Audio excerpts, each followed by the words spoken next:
Geocaches of Long Island. Welcome to Podcacher.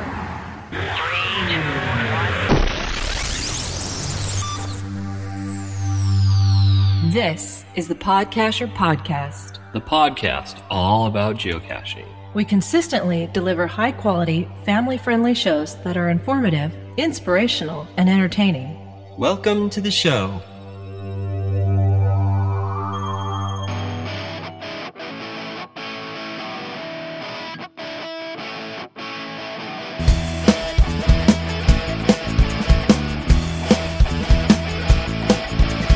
Hey, I'm Sunny. And I'm Sandy. From sunny San Diego, California. Welcome to Podcacher. This show is packed with geocaching goodness, news, tips and tricks, and tools of the trade. Also, interviews, geocaching events, and stories from around the world. You can find show notes with links mentioned on the show and a lot more geocaching goodies at podcacher.com.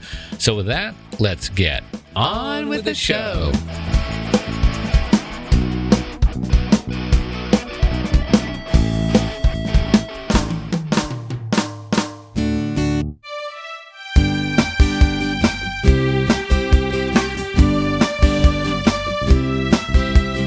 Hey, hello, and welcome to another Podcacher podcast. We are glad you're here with us for show 766 for September 20, 2021. And no matter where you are in this worldwide world, we hope you had a great geocaching week and maybe even did a little bit of flash mobbing. That's right. This was the WWFM weekend. Woo-hoo! And we do have a lot of fun stuff to share with you about the WWFM. That's right, the Geocaching Worldwide Flash Mob. We had a great time. It was wonderful weather out here in Southern California. And that was just the beginning of our busy weekend. We also had a meeting for those of us who lead a church group out here. And it was a lot of fun, actually. One of the things they did was they brought in a lot of technology. We played some trivia games, and we used this platform that some of you might be familiar with, and it's called Kahoot. And I first learned about it through school because Sean has used it. And a lot of his teachers use it. You can, play a quiz type game to study for a test. And he's actually created Kahoots for Sunny and I, just for funny, jokey type stuff. Kind of little quizzes here. But it's a lot of fun. And if you haven't checked it out before, it's Kahoot. And all you basically need to do is go to a web page, a certain website, and then you put in a digit code that somebody provides with you, and then you're in the game. So you could be anywhere in the world. And you know what? I was thinking and talking to Sandy about this. We might do this on one of our Podcasters Zoom meetings. Now, we've had one of these so far. For our club members. For our club members. If we do another one of these, maybe that would be a fun way to play a game that everybody, no matter where you are in the world, could play. It'd be like geocaching questions. Yeah, there you go. Well, even with all that Kahooting going on, we still have a great show planned for you today. We're going to celebrate the WWFM with stories and audio from around the world. And we're going to do a bit of reminiscing, looking back at WWFM through the years. And we'll share the creativity of geocachers from across the globe who really know how to have fun. Also, the winners of the postcard contest and much more. That's right. First up, the World of Warcraft trackables in the news.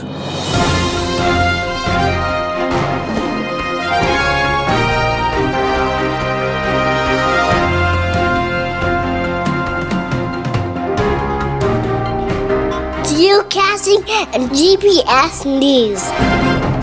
First up in geocaching and GPS news, there's another new trackable promotion from geocaching, and this time it's all about World of Warcraft. All right, so here's what they say. In the new cooperative board game from Z-Man Games, World of Warcraft Wrath of the Lich King, a pandemic system board game, the Lich King and his scourge threaten Azeroth. Now it's up to you to help iconic heroes like Sylvanas Windrunner and Muradin Bronzebeard fight back. You complete quests, unlock new rewards for the game, and stop the Lich King. So geocaching has teamed up with Z-Man Games and Blizzard to release 4,200 limited edition trackables of all these characters that I'm not going to try to pronounce. Now, if you saw this in time, we posted it on social media.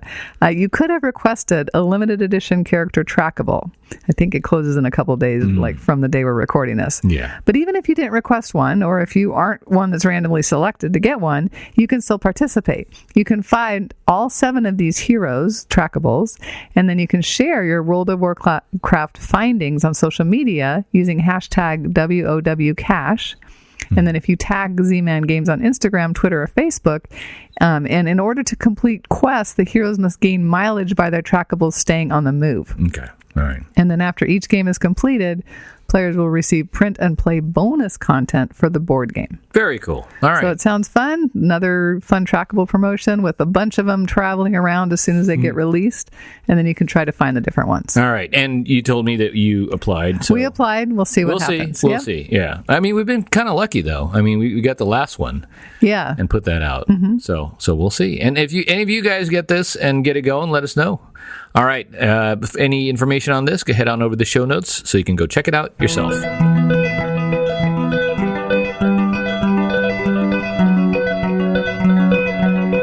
Podcaster email. First up in Podcaster email, we heard from Andy, a.k.a. CP590. All right. And you wrote this. Hello, Quad S Squad. Credit to Epoch 13 for that one. That is good. Congrats on the Map Show 100. I've only been a club member since 2015, but I've been listening far longer, and it was great hearing those clips from significant guests over the years. Thanks for keeping the Podcaster podcast interesting and fun. Also, thanks for helping me to promote the Goli, was that Goli event in July, Brian's homecoming celebration event. It was great fun, and I would say a success. We hope to build on it and have another big event on Long Island next year. So that's awesome. Very cool. Now, for those of you who don't know, on the 100th Map Show that we created exclusively for Podcaster Club members, we consolidated a bunch of audio where we had interviewed some significant people of geocaching over the years. For instance, Dave Ulmer, the father of all geocaching and how it all began. Brian Roth, not only about the history of geocaching and a very unique talent that he performed on the show, and also Six Wolves with some behind-the-scenes info as he was one of the many people responsible for flipping the big blue switch that made GPS satellites available to the general public. Those are just some of the people that we featured on our 100th Map Show just for Podcaster Club members. All right. That's right. We also had a couple of WWFM events call in with a quick greeting. First, the group from Guam, and then Geocachers of Long Island. Let's take a listen.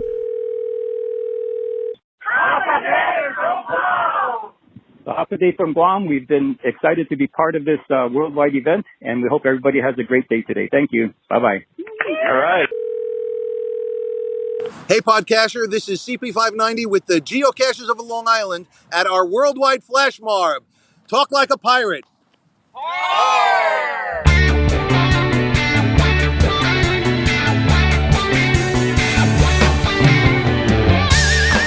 All right, so this weekend was the WWFM 18, and it was great to be out there, honestly, to have a geocaching worldwide flash mob once again. And I know. it feels so long since it's been normal, right?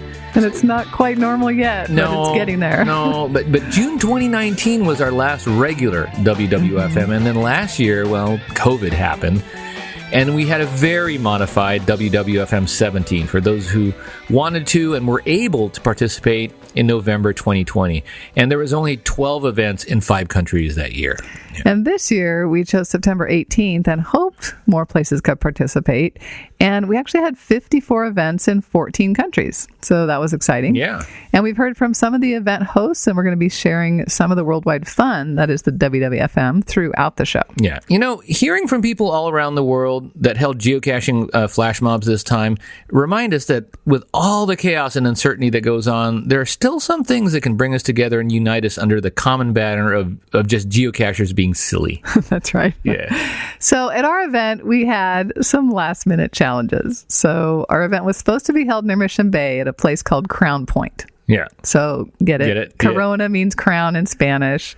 So Corona, we've been dealing with that. We thought that was appropriate. Yeah, and Mission Bay, you need to understand, is huge. So many places you could It's go so there. large, and the place that we picked at Crown Point is a massive, massive open field with a large parking lot. So those are some of the qualifiers for us. We needed to find free parking and a large place to hold the thing. And just a big public field that anybody can go and use. And right? we go down to Mission Bay a lot, and every time we've been down there, it's these are public spaces; they're wide open.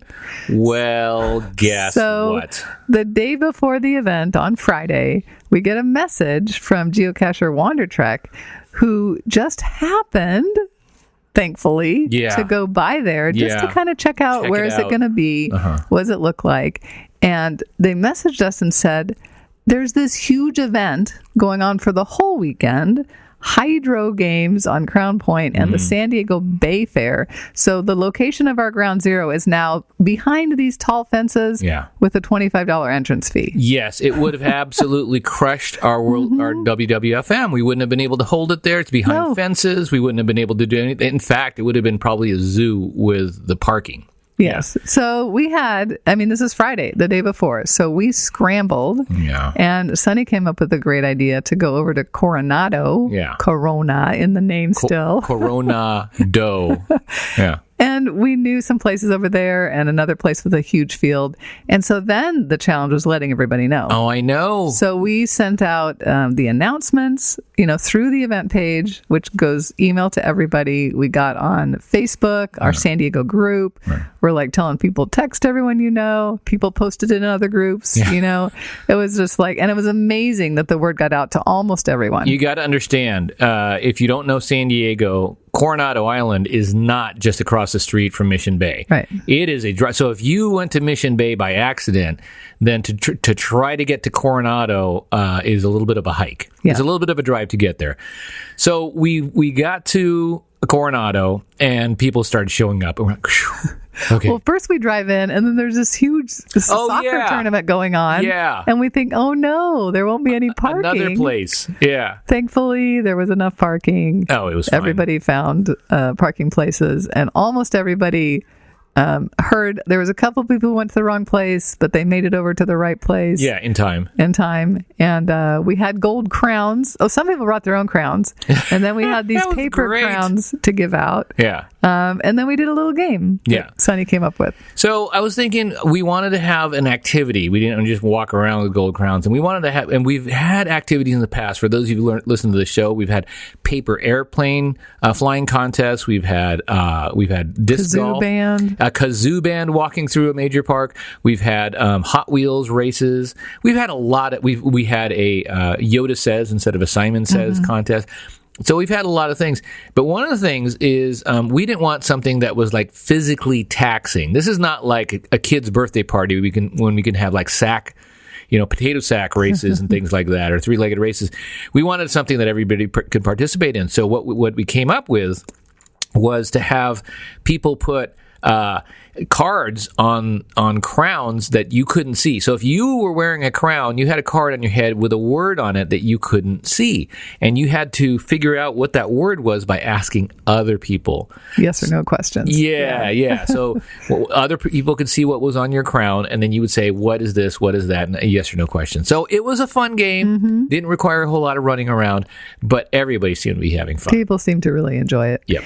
And then several people went to find the Adventure Lab, because we have an Adventure Lab that we created on Coronado. Yeah. And we happened to be near the final bonus cache location. Yeah. And so some people went after the event, and actually a bunch of them had trouble finding it. Yeah. And Sean and I went over and were able to help and confirm that it was in fact there. Okay, so this is one of those cases. Have you ever had your geocache hidden in a, quote, better place? Somebody finds the cache and says, you know what? I think they actually meant to hide it here instead. And so they, quote, hide it in a better place. Well, that's what happened to our geocache. Ours was in a place that we wanted to put it that wasn't too hard to find. Well, some geocacher, and we don't know who it was, hid it like diabolically harder. It was a small adjustment, I have to say that. Yeah. But the small adjustment made a big difference. Yeah. And so, we kind of put it back where it should be. But it was fun. And it was fun to see everybody, either getting our bonus or saying, oh, I haven't done that yet. I'm going to go do the Adventure Lab right now. Yeah. And people commented about the Adventure Lab and the places we took them to, and they seemed to really enjoy it. Yeah. All right. We have some WWFM reports to share with you from around the world. So first we heard from Andy, a.k.a. CP590, and the Geocaches of Long Island. And he said, I hosted a WWFM today. We had a great time. Our theme was Talk Like a Pirate to celebrate Talk Like a Pirate holiday on great. September. That's today, right? Yeah. September 19th. Our matey, it is today. Right. We held the event in a tiny park in Freeport, New York, where there's a Civil War cannon, perfect for the group picture. Yeah, that's cool. It was along a busy divided highway, so we got a lot of funny looks and horn honks during the event. Yeah. And then as the event ended, a new cache was published right there, and the group had fun finding it and sharing the FTF. Thanks for keeping the WWFM going. It gave us a fun reason to get together. I have to say, seeing the reaction of muggles and non-geocachers at these crazy WWFM events is one of my delights. I love to see other people going, what are they doing? Right. And several people came up to various members of our group and said, what are you guys doing? Because we were all wearing these gold Why do you all have crowns on? Yeah. And they said, when's the singing going to be? One lady came up and said, when's the singing going to start? And I said, we're not singing. We're geocachers. But if you want to sing, we'd be glad to listen to you. And she kind of sulked off. Okay. We also heard from Froggy Girl, also known as Bat Girl.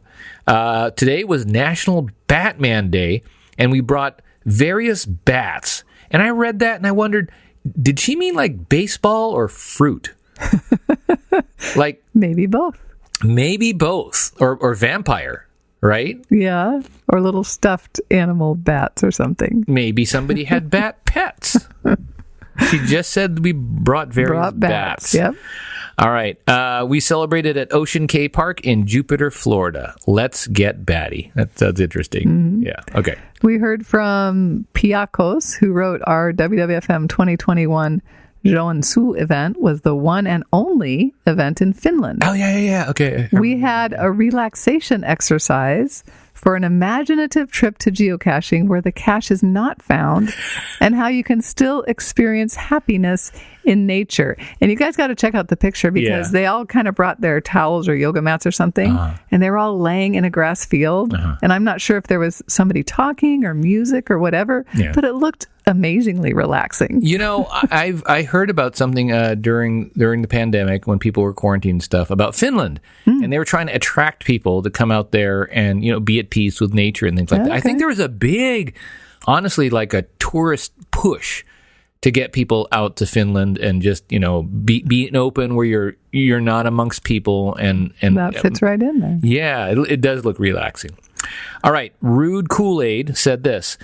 We held our event, Flash Mob, in Borden Park, Kingsport, Tennessee. We blew bubbles and sang Happy Birthday to Lost Guide while wearing Hawaiian attire. We had 20 in attendance. Cool. All right. John, also known as Vorlon40, said, I'm here with a report. WWFM hats off to 20 plus years. 26 folks from the St. Louis Area Geocaching Association gathered in St. Charles, Missouri to put on crazy hats and then take them off to celebrate 20 plus years of geocaching. Nice. Everyone had a great time, and 15 of the last year's path tags were randomly awarded to attendees. Very cool. All right. And we have much more. We have from around the world, we're telling you. We have more reports, and we're going to talk about them a little bit later on in the show.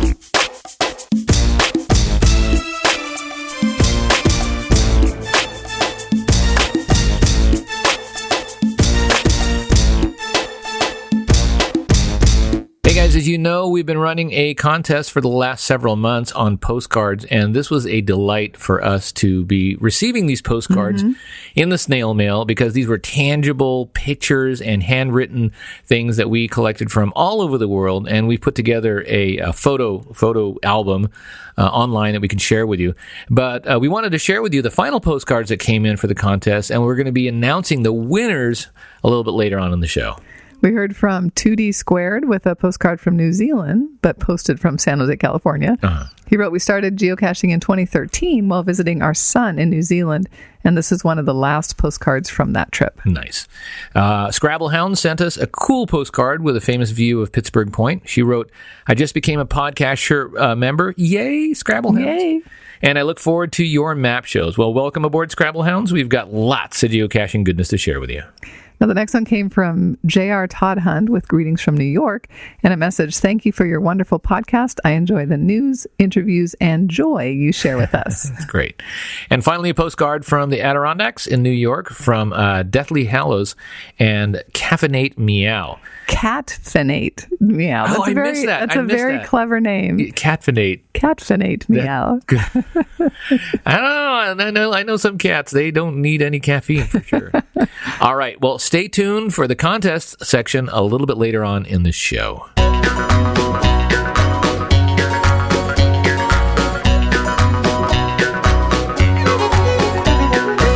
Hey, do you know one thing I like about books and magazines? What's that, honey? You can smell them. No, really.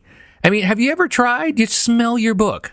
No, there's something about stepping into a bookstore or a library, that full and rich experience that you can't get when you read things online. You know, I remember I used to like going to a local bookstore for just sit down for a coffee and maybe a pastry and sit on one of the couches, find a book or magazine, and just savor that experience. Now, I don't know about you guys, but our computer just doesn't smell the same. It doesn't have that. I can drink coffee in front of a computer. It just doesn't have that. You know what I mean? You walk, especially if you walk into one of those bookstores that's sort of like antique. There is that aroma that is just, I mean, if somebody bottled that, that would be a cool, you know, like... I think so. Well, speaking of magazines, you guys have all heard of the FTF Geocacher magazine, right? It smells good. If you haven't, you need to check it out right now at www.ftfgeocacher.com. But if you have heard about it and you're not yet a subscriber to the magazine, what are you waiting for? The FTF Geocacher magazine is a high-quality, colorful, glossy page magazine that comes out every 2 months, jam-packed with geocaching articles, tips and information, photos, stories, milestones, tutorials, and more. Yeah, and we can't wait to get our issues of the First to Find Geocaching magazine. There's something really fun about getting a magazine in the snail mail, old school. Sometimes you can hold and peruse at your own pace. There's no blinking ads or no clickbait to take you away from the experience. You can quietly savor it at your leisure and smell it all you want. It's something every serious geocacher needs. So you too can sign up today at ftfgeocacher.com.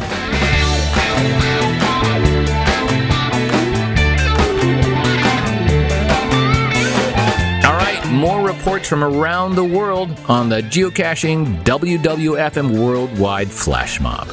Team 57 let us know about a quick flash birthday party to celebrate the 74th anniversary of the United States Air Force. Yay, all right. Started at 0900 to try and avoid the Texas heat, only partially successful. Landing zone was just outside of Lackland Air Force Base near a new Air Force monument in San Antonio, Texas. After signing in, we sang happy birthday to the Air Force and followed it with the singing of the Air Force song. Nice. Okay. A 6-question trivia challenge ended with Electric Waterboy winning an Air Force coin. Okay. Cupcakes, travel bugs, and group photo wrapped up the event. Everyone had blue mouths because of the cupcake frosting. We even had one member accomplish an impromptu CETO. Mission complete at 0930. Okay, very nice. Let's see, we heard from Two Dive, who wrote from Florida, where they had a paper airplane event. And we also heard from Tihan Family HK in Wai Chai, Hong Kong. 15 keen geocachers gathered for Hong Kong's first geocaching event of 2021. Yes, you read that right. Our first event this year. Wow. The theme was social distancing, so we gathered at the newly created Wan Chai Promenade. Thankfully, the attendees went right to ground zero, as right next to the coordinates, there was tents being set up for pet neutering and spaying. That would not have been the right tent to go to. No. Okay. Emily Renee from Coos Bay, Oregon, said wrote and said where we had a small 6-person WWFM where we popped bubble wrap to relieve stress. I like that. That's great. For the first time since I've been hosting WWFM events in the past 13 years, we recruited new geocachers from the Muggles passing by. A lady and 3 kids with her noticed us and I asked if they were geocachers. She said she's heard of it but didn't know much more.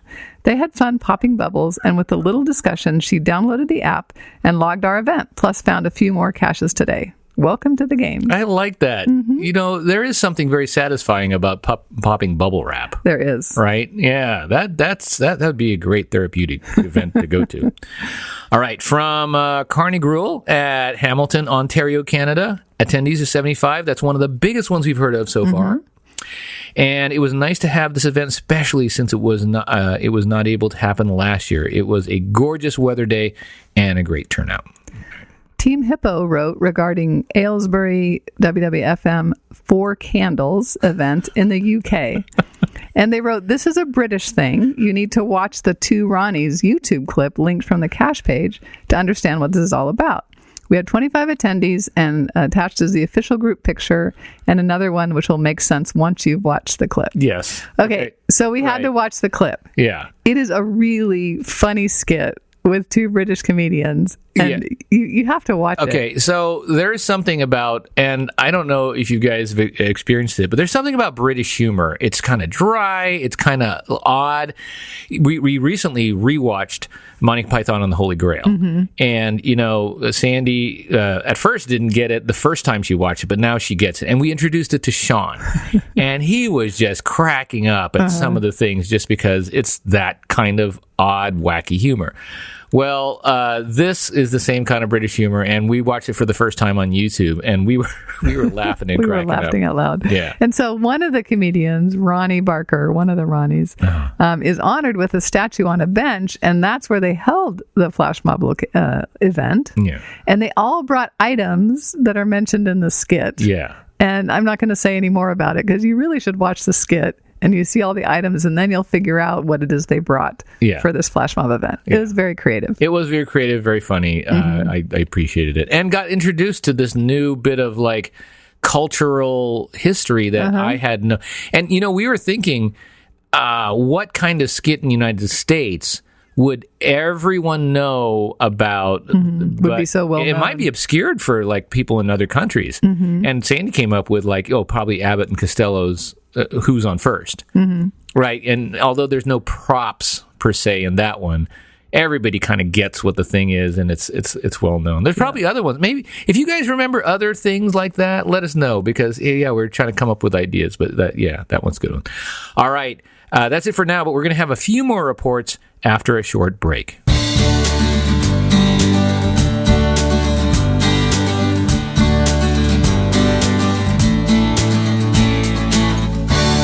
Hey guys, we hope you're enjoying the geocaching content we bring you on this show. You know, we work hard to collect, curate, and cultivate relevant geocaching goodness to present you in a package that is entertaining and inspiring. And we love what we do, but the only reason we've been able to continue producing the longest running podcast about geocaching is because of our Podcacher Club members. These listeners are geocachers just like you who've decided, hey, this is one podcast I want to make sure keeps on creating. Yeah. You know, Podcacher adds value to their geocaching lifestyle, and it's important enough to pitch in a small amount each month to make sure that we can continue to deliver timely, interesting, and relevant content and be a geocaching resource that you can count on and trust. Won't you please step up and become a Podcacher Club member? We have a special limited time offer going on right now. Find out all the details and join the Podcacher Club at podcaster.com/club offer.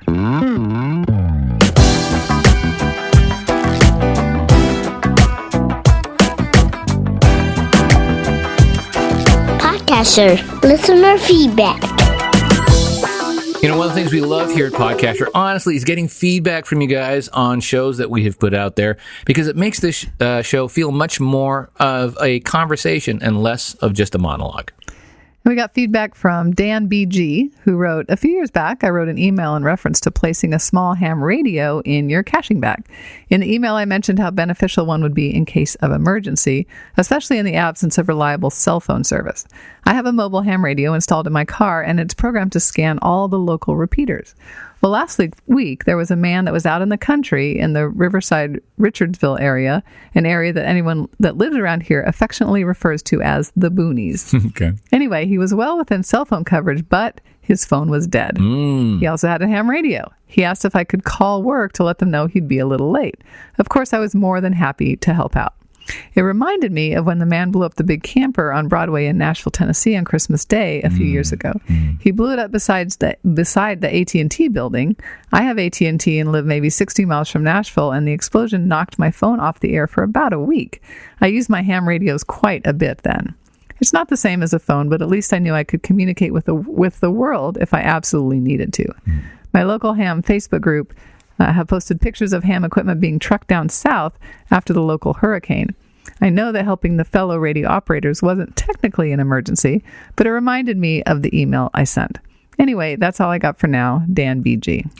Yeah, and Dan BG is absolutely correct. Our reliance on cell phone technology is something that works almost all the time unless you get out of cell phone range, right? But honestly, if the grid were to go down, cell phone towers were to go down, your cell phones are bricks. They're not of any use anymore. And, I used to be a lot more active when I was in Los Angeles, but I realized the benefits of ham radio because you can go point to point. So they're sort of like walkie-talkies point to point, and they can be powered anything from a local battery to like your car. But these repeaters really allow you to go a wide distance, a wide range, as long as the repeaters are up. And those repeaters, you might be thinking, well, would they go down as well? They're often have their own set of power, so they can continue to. And it, short of an atomic bomb, the ham radio waves are going to be able to travel across and be able to still continue to transmit, right? Now, there was a thriving ham community on the repeater that I was out there in Los Angeles. And I even started a ham radio club with a bunch of kids in the junior high that I taught science at. And I remember we made this mobile ham radio rig that was on like a dolly so you can move it around. And it was running off of a car battery that was constantly staying charged. So basically, if all power went down, I could still take this thing out into the middle of the field and transmit. Nice. And it was great. A lot of kids got motivated. They got their ham radio license because of it. And it's a good thing to learn. So for those of you geocachers out there who are remotely interested, go check it out online. It's not that hard to get a license and get into ham radio. It's a nice little auxiliary hobby. All right, more stories from around the world for this year's Geocaching WWFM. And we heard from Brandweerman Jaap. I'm from the Netherlands. This year, I'm the only cache owner organizing the WWFM in the Netherlands, and the event took place in Grotbroek. Sorry if I said that wrong. The number of registrations were extra large this year. We were not sure in advance whether the event could go ahead. After all, the coronavirus could well throw a spanner in the works. We decided to look on the bright side, hence this year's theme, the Sunny Edition. And it was an outright success. The sun also shone brightly this day. Nice. Around 7 p.m., a good number of geocachers decked out in sunny atmospheres gathered again. The crown this year was Team DigiDog. They therefore won a geocoin. But we also saw other very nice creations, and you can see in their picture the kind of things they wore for sunshine. Yeah. After the traditional group photo, the participants could enjoy a delicious ice cream or a cup of coffee. And there were trackables to discover, and we provided whipped cream truffles for the participants. Wow, nice. A successful event, 29 attendees. Greetings from Holland. All right. Well, thank you very much for that. We also heard from Jat Moon, I believe it is. I wrote, "Hi, Podcaster. We had a super wet flash mob this morning in Nelson, British Columbia, Canada. We had 15 cachers arrive at our local gyro pool with pool noodles to ensure social distancing. A fun time was had, and as usual, always great to see others and swap cache stories." We heard from Mr. Zybot in Sweden, who sent a picture of 19 attendees who participated with umbrellas. Nice color for a photo. Okay. And then Neil, a.k.a. Amazo, reported from the Billion Bubble Flash Mob. Greetings from Glasgow, Scotland. Thank you for running another WWFM. Things are just starting to get back to normal here, so it was the first event I have hosted in over a year, and it was great to catch up with friends old and new. It was also my newborn son's first ever event. That is great. That's awesome. And you can see him in the picture. Little a baby. We also heard from Peppermint Patty 53, who wrote this. I had a fun WWFM in British Columbia, Canada. Everyone descended onto the deck when the whistle blew and grabbed a cash container, if they didn't bring one. In my note on the cash page, I posted the song we would sing. Not everyone got the idea of why I posted it, so they were asked to get their phones out so they knew the words. We then proceeded to sing 3 times. Okay, you got to sing it. What you put your cash container in, you put your cash container out, you put your cash container in, and you shake it all about. You do your happy dance and you log yourself a fine. That's what it's all about. Woo! That's awesome. She goes on to say, we had lots of fun and laughs. I had to inform the local restaurant about the gathering so they didn't think we were some kind of protesters. With all that's going on in the world. They came out to their deck and had fun watching us. That's awesome. And then Billy Goat wrote to tell us about the event in Guam, which was one of the very first events we heard from. The Guam geocachers held their event Strike a Pose at the Statue of Liberty Park on the beautiful island of Guam. We had 25 participants show up for the event, which was perfect, as the current mandates on Guam do not allow for more than 25 people to gather outdoors due to COVID. You know, yeah, so what if a 26th person showed up? You can't come. You must go away. No, that's great. All right. The event began with everyone walking to the Statue of Liberty, and upon hearing the whistle blow, all freezing in their positions for 90 seconds. They did a video. The participants then took a group picture at the statue and finished off with a game and prizes. Then they all disappeared at 10:30, making for a fun and successful flash mob event. Thank you for hosting these events, and we're grateful for the opportunity we have to participate in them. We've been doing this since 2007 and plan to continue to do this in the future. Very nice. And 2007 was the first year that we started. Yeah, we did. By the way, I wanted to mention, because we're about to go into some geocaching history, several of the people that described their flash mobs described blowing a whistle, and we did too. And I pulled out a whistle I haven't used in a long time, and I just wanted to share this sort of like gear share with you guys. Honestly, I have not used this whistle, and I blew it, and I thought, oh my gosh, the thing is so loud. So it's a plastic whistle, and it's the brand is called a Fox 40, Fox 40, and it's a tiny little whistle. But after I blew it, I'm like, I hear ringing in my ears. It is one of the loud. Now you can use any whistle, for safety and things like that. But I remember because we bring it with us kayaking. We don't often kayak, and we certainly don't have a need to blow the whistle. But when I blew it several times at this flash mob, I was like, I forgot how loud this thing is. So if you truly want a ridiculously loud whistle, that's the brand I would recommend. Like if you're going out in the boondocks and you want an emergency whistle. Yeah, but bring earplugs. Seriously, because if you blew that thing for a long time to try to get help and you weren't like audio protected, by the time somebody came around to come help you, you might be like, you couldn't hear them coming because it's just that loud. It's really loud. Okay, so yeah, and maybe we'll put a picture of my whistle on the show notes or something like that. But Fox 40, ridiculously loud whistle. If you want something that catches people's attention, that's it. Okay, sorry, that was a little interlude. But yes, Sandy's correct. The very first worldwide flash mob we ever have was in May 2000. May 2007. 2007, excuse me, yeah. We had 20 participating events in 2 countries, the U.S. and Canada, with about 1,000 people, because we only just talked about it a little bit on the show. Yeah. This crazy idea, not that many people even knew about it. Right. So for the first 3 years, we held WWFM events in May and November. But 2 events per year got to be a little bit much, so we scaled back to a single event each year, and normally in May or June. That's right. So from 2011 to 2014, Geocaching HQ actually supported the WWFM with a souvenir each year. And our numbers really rose with the peak in June of 2014. Listen to this. 52 countries. Countries, all right? Like one country is the UK or the United States. So 52 countries held 788 events with a total estimated attendance over 27,000 people. That's right. All right. And I just want to make a point of this. That's way bigger than any single mega or giga event. Right? That's true. Yeah, I might add that. That's true.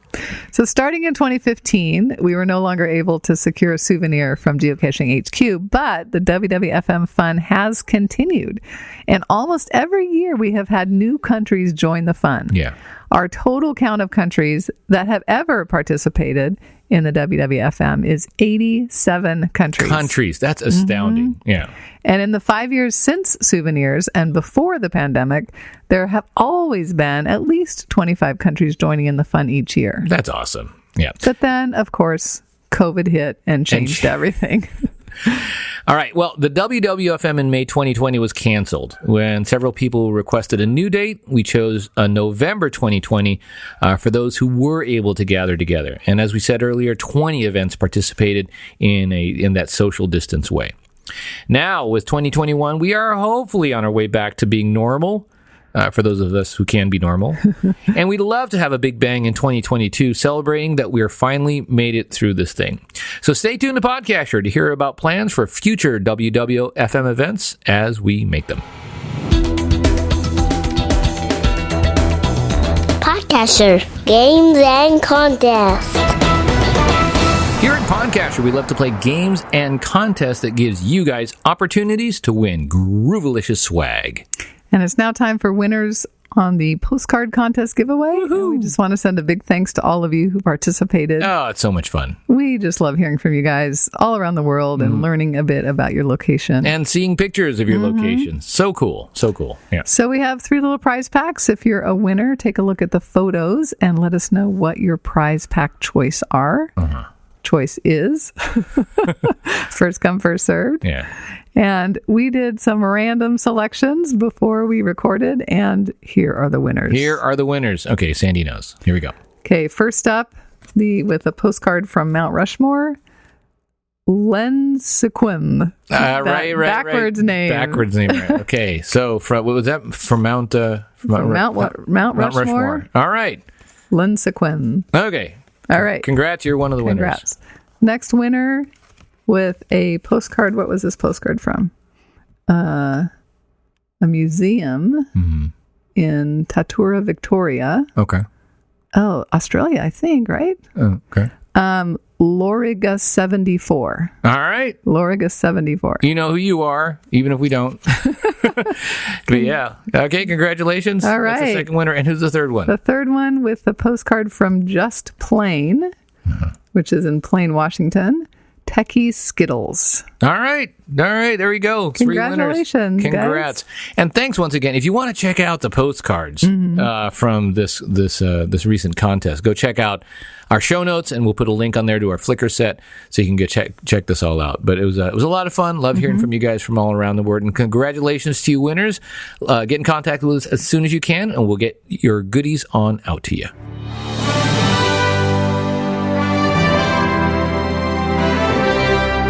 Geocaching milestones. Here at Podcaster, we love to celebrate milestones and achievements of geocachers from all around the world. Well, we are excited to announce that Team Podcaster reached 3,000 finds at the San Diego WWFM event on Saturday. Woohoo! Yay us! And we have a picture of us holding a little tiny certificate with the people that were in our flash mob. And with our whole event behind us. Yeah. And we also heard from Jimbo Wildcard 2, who wrote this. Hi, SSSNS. I want to acknowledge my wife and best caching partner ever, Hoot48, for finding her 700th cache this past weekend during our anniversary weekend. Thanks, and keep on caching. Nice. Very nice. And we had a milestone called in by CP590, so let's take a listen. Hey, Podcacher. This is Andy Zook, CP590 of the Geocachers of Long Island, and I'm calling in a milestone. On September 10th, I found my 8,000th geocache. It was a letterbox hybrid called A Pirate's Treasure Hunt, hidden by Meg the Pirate. I chose a pirate-themed cache for my 8,000th, as the upcoming worldwide flash mob I'm hosting is also pirate-themed, so I thought that would be fun. Looking forward to finding many more caches. Thanks. All right, those are all great milestones, certainly worth celebrating, so let's go ahead and call in the Podcaster studio audience, and let's celebrate with them.